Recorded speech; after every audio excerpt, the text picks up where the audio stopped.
Lesson 2. The Traveler. Talking about travel and tourism.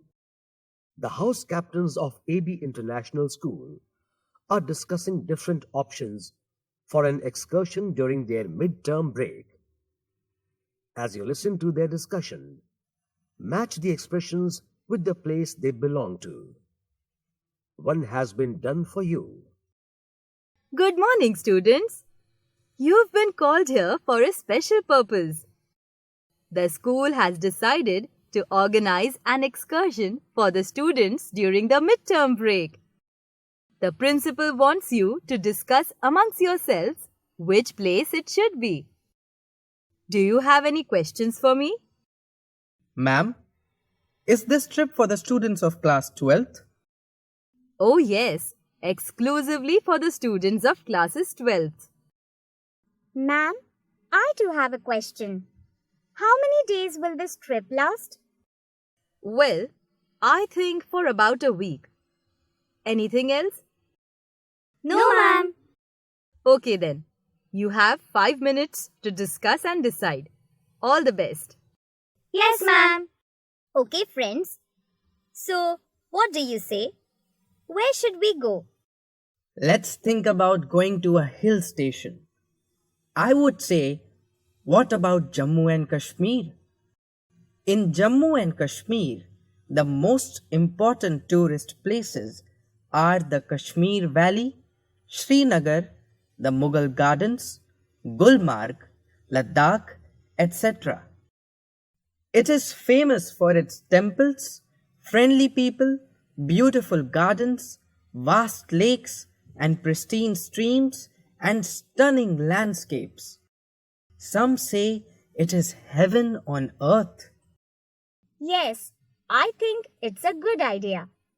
The students would love to visit the houseboats and travel in the shikaras on the Dal Lake. And you know what?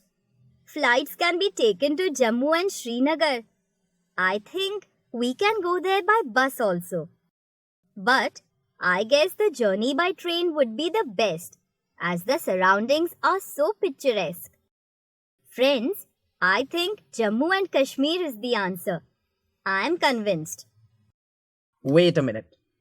We went to a hill station only last year. So we have experienced the pleasant weather and the thrill of heights. I have a suggestion. Let's think about the backwaters of Kerala. It is said to be God's own country. Kerala is well known for its beaches, backwaters, mountain ranges, national parks, and wildlife sanctuaries. And there are houseboats in Kerala too. Houseboats, or Kettuvalam, in the backwaters are a major tourist attraction there. Swapnil, we are talking about a trip during the midterm. I'm afraid Kerala has a very humid and tropical climate during that period. The best time to visit Kerala would be during December and January. If we go there during our midterm, that is May-June, it would be intolerably hot and humid there. I have a suggestion. Since you have spoken about national parks and wildlife sanctuaries, let's consider visiting the northeastern states this time. We can visit the Kaziranga National Park in Assam, famous for the largest population of one-horned rhinoceros. And what is the best time to visit this place? I have read somewhere that the best time to visit Assam would be between October and March. But are we going to spend the whole week at the national park? Oh no, there is much more to explore there. The Northeast region is considered to be one of the most important ecoregions of the world. More than 700 species of birds and exotic mammals live in the forests here. Nameri National Park is a delight for those interested in bird watching. We can enjoy a jeep safari, an elephant safari, nature walks, river rafting, stay in eco camps or tree houses, And above everything else, we can enjoy the excellent Assamese cuisine.